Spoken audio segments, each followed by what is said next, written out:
अगर हम लोग जो क्वालिफाई नहीं किया वो आप लिस्ट दे दीजिए, जो इतना बच्चा क्वालिफाई किया, इतना बच्चा क्वालिफाई नहीं किया। एसएससी से यही है कि जिनकी आपने ज्वाइनिंग करवाई है उनके मार्क डिस्प्ले करो। हम लोग दिल्ली में अब भूख हड़ताल करने के लिए जा रहे हैं, वो लोग दिल्ली में आकर हमारा साथ दें। 50 लाख जो बच्चे फॉर्म भराया 200 रुपया करके होता तो कितना होता है? सब तो सरकार का घोटाला होता है ना। नमस्कार, मैं महाराष्ट्र से हूँ। मेरा नाम कड़ुबा राठौड़। मैंने 2018 में एसएससी जीडी का फॉर्म भरा था। मैंने मेडिकल, फिजिकल, रिटर्न सब पास कर लिया है, लेकिन फिर भी अभी तक मुझे ज्वाइनिंग नहीं मिली। एसएससी ने 1,09,000 लोगों को मेडिकल फिट किया था, लेकिन उनमें से 55,000 को ज्वाइनिंग दी, लेकिन उनके भी मार्क डिस्प्ले नहीं किए। तो हमारा कहना एसएससी से यही है कि जिनकी आपने ज्वाइनिंग करवाई है उनके मार्क डिस्प्ले करो, और जो मेरिट से बाहर किए आपने 54,000, तो उनके भी मार्क डिस्प्ले करो कि हमें हमारी कमजोरी समझ में आएगी। नमस्कार, मेरा नाम नीलेश मोरे है। मैं महाराष्ट्र से हूँ। मैं 2018 में एसएससी कांस्टेबल जीडी एग्ज़ाम दिया था मैंने। उसमें 56,210 की 62,210 के पद की भर्ती हुई थी। तो उसमें 1,09,000 टोटल मेडिकल फिट कैंडिडेट थे। उसमें से सरकार ने सिर्फ 54,000 बच्चों को कैंडिडेट को सेलेक्ट किया, बाकी 55,000 बच्चों को मेरिट से बाहर निकाल दिया। किसी के मार्क बढ़ा दिए, किसी के मार्क कम कर दिए। ऐसा क्यों अन्याय किया सबके साथ?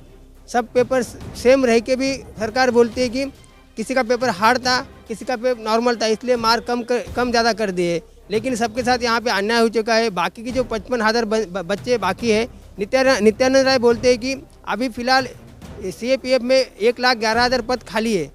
तो जो बाकी के 55,000 बच्चे कैंडिडेट बचे हुए हैं, वो 1,11,000 में से उन्हें भर दिया जाए और सबको ज्वाइनिंग दिया जाए। ऑल मेडिकल फिट को ज्वाइनिंग दिया जाए, क्योंकि हम सब गरीब घर के बच्चे हैं, हमारे पास दूसरा कोई चारा नहीं है। और दूसरी बात यह है कि हमारी एयर और झुक चुकी है, हम दूसरे कौन से एग्ज़ाम नहीं दे सकते। इसलिए सरकार से ये निवेदन है कि हम सभी को ज्वाइनिंग दिया जाए। स्टाफ सिलेक्शन कमीशन का दौरान 2018 में एक वैकेंसी लाया गया था CAPF, central armed police force. उसमें CISF, SSF, NIA, Assam rifle, ITBP, BSF 7 वाहिनी जो है उस सेना का अर्धसैनिक बलों में भर्ती किया जाता है।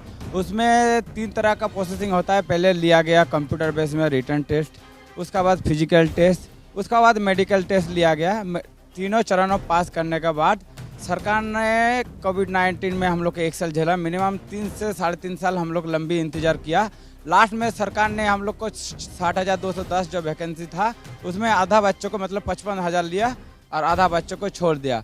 उसमें से जो गृह राज्य मंत्री नित्यानंद राय जी ने है वो 2018 में संसद में बयान दिया था कि CAPF में 1,11,000 वैकेंसी खाली है, जबकि जवान का जरूरत है हर भारत की कोना कोना में, क्योंकि जवानी एक जो है देश के हर कोना में रक्षा करता है।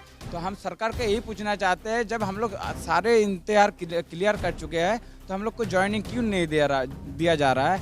और एक चीज़ बात है, जब आप नया वैकेंसी ला रहे हैं, 25 मार्च को बोल रहे हैं नया वैकेंसी, आपका नया वैकेंसी का ज़रूरत क्या है? पहले तो बोलते हैं आपका बजट नहीं है, आपका पास वैकेंसी नहीं है, तो आप नया वैकेंसी क्यों ला रहे हैं? अगर नया वैकेंसी लाना है तो पहले जो पुराना बच्चे जो फिट बच्चे हैं उसको लिया जाए। सरकार को हम यही बोलना चाहते हैं। जैसे कि अभी बंगाल में मेरा स्टेट में अभी इलेक्शन चल रहा, मोदी जी जाके, अमित शाह जाके बोलता है कि 72 लाख बच्चों को रोजगार देगा। रोजगार के नाम पे अब युवा को भड़का रहा, फालतू का बात करता है। सही दिशा में आप बोलिए ना। जैसे कि हम लोग बंगाल में, मेरा जो लड़की है वहाँ पर पड़ा है, बीमार पड़ा है, बोलता है मोदी जी बोलता है बेटी बचाओ बेटी पढ़ाओ। बेटी बचाओ यही किया है कि बेटी बचाओ बेटी पढ़ाओ नाम के अब सड़क पर ला दिए बेटी को। उसके बाद मन की बात करता है। पहले हम लोग युवा का मन की बात सुनिए। आपका बात तो हम लोग आज से 2015 से मन की बात सुन रहा है। कभी भी युवा का मन की बात सुनो। भारत एक तो पहले किसी पता नहीं है, दूसरा है भारत एक युवा का देश है, जहाँ युवा शक्ति के लिए आज भारत में कोरोना के लिए लड़ा है, हर एक चीज़ के लिए लड़ा है। सड़क पर युवा गया था, जो बच्चे सड़क पर पड़ा था। तो सरकार को हम यही बोलना चाहते हैं, जो बच्चे मेडिकली फिट है उसको ज्वाइनिंग दिया जाए। आप नया वैकेंसी की क्या ज़रूरत है? मैं अविनाश कुमार झारखंड से आया हूँ। 2018 में CAPF एग्जाम निकाले थे SSC GD का। हम सरकार से यही पूछना चाहते हैं, जब उसको सारे बच्चों को लेना ही नहीं था तो 60,000 वैकेंसी की निकालती क्यों है? जब 60,000 वैकेंसी निकालती है तो उसमें मात्र 54,000 क्यों लेती है? पूरे क्यों नहीं भरती है?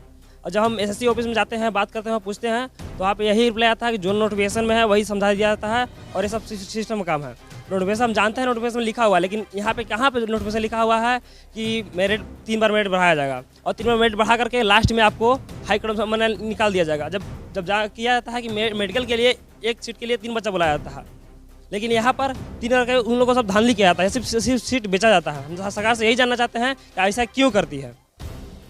पहले तो और एक चीज़ बात है, जब हम लोग मेडिकल पास हो चुका है फिर 20,000 बच्चों को एडिशनल बच्चों को बुलाया, फिजिकल कट ऑफ घटा के उसको फिजिकल में बुलाएगा, उसका फिजिकल लिया गया, फिर मेडिकल लिया गया। बाद में पता चला 20,000 बच्चों में एक ही बच्चों को भी ज्वाइनिंग नहीं मिला, क्योंकि इतना बच्चों को बुला के उसका पैसा खर्चा किया, मेडिकल खर्चा किया, बाद में उसको लास्ट स्टेज में छोड़ दिया। यही तो सरकार को पूछना चाहते हैं, अगर आपका पास वैकेंसी नहीं तो अपना बच्चे एडिशनल बच्चों को बुलाया क्यों? और नोटिफिकेशन में ये भी नहीं लिखा हुआ है। अगर हम SSC GD मतलब स्टाफ सिलेक्शन कमीशन को हम चैलेंज कर सकते हैं कि नोटिफिकेशन में नहीं लिखा है कि DME में आप एक कट ऑफ बनाएगा, उसमें कहीं भी लिखा नहीं है कि अब DME में कट ऑफ बढ़ाएगा। एक तो पहले तो अब रिटर्न में एक कट ऑफ बेस में बढ़ाया, उसमें बच्चों को काट के अब फिजिकल में बुलाया, फिजिकल होने के बाद अब मेडिकल के लिए DME में और एक कट ऑफ बनाया।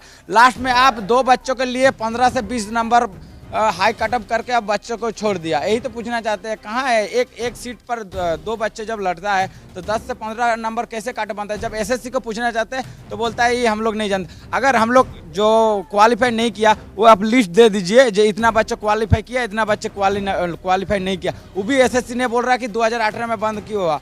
जब आप बोलते हैं कि एक मिनट, जब आप बोलते हैं कि ये सब 2018 में हुआ है, तो अब जब SSC को जो पूछना चाहते हैं वो आंसर नहीं दे पाते, तो यही पूछना चाहते हैं कि 2018 से क्यों बंद हो गया?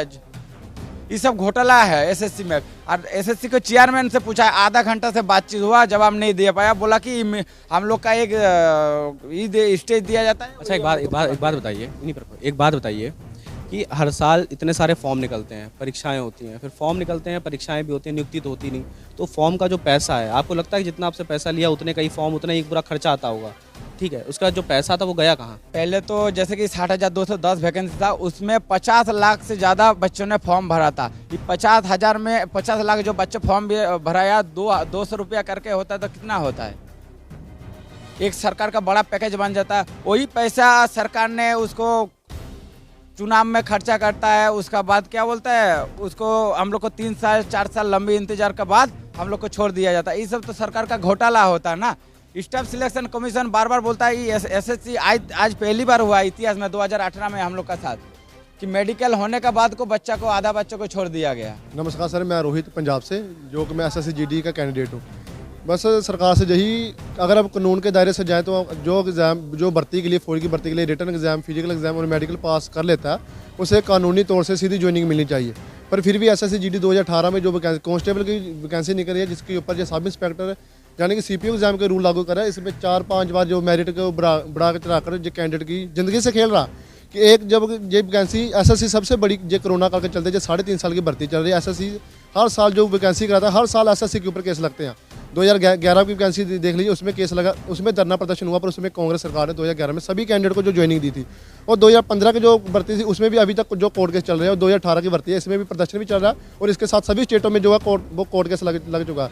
पर SSC इस बात को मानने के लिए तैयार नहीं कि इसमें जो धांधली नहीं हुई। अगर हम SSC और सरकार को ये बात बोलते हैं कि अगर आप सच्ची हो तो हमारे साथ बैठकर एक बात कीजिए, आपको हम लोग बता देते कि धांधली कहाँ पर हुई है।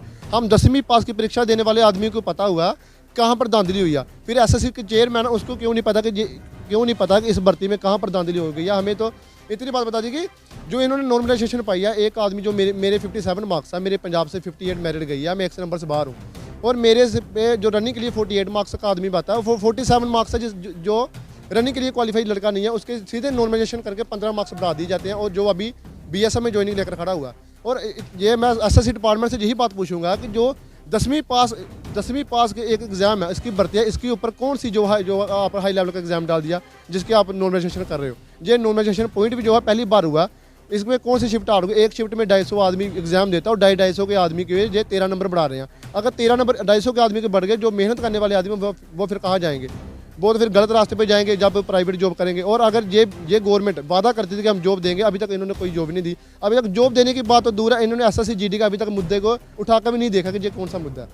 और जो मेरे भाई घर पर बैठे हुए SSC-GD 2018 के कैंडिडेट हैं जो मेरिट लिस्ट से बाहर हो चुके कुछ पॉइंट्स से, मेरी उनसे बेनती है कि हम लोग दिल्ली में अब भूख हड़ताल करने के लिए जा रहे हैं, वो लोग दिल्ली में आकर हमारा साथ दें, क्योंकि जॉब की जरूरत सिर्फ हमें नहीं है, उनको भी जॉब की जरूरत है। उनके भी माँ बाप ने उनको वर्दी में देखने के सपने देखे हुए हैं।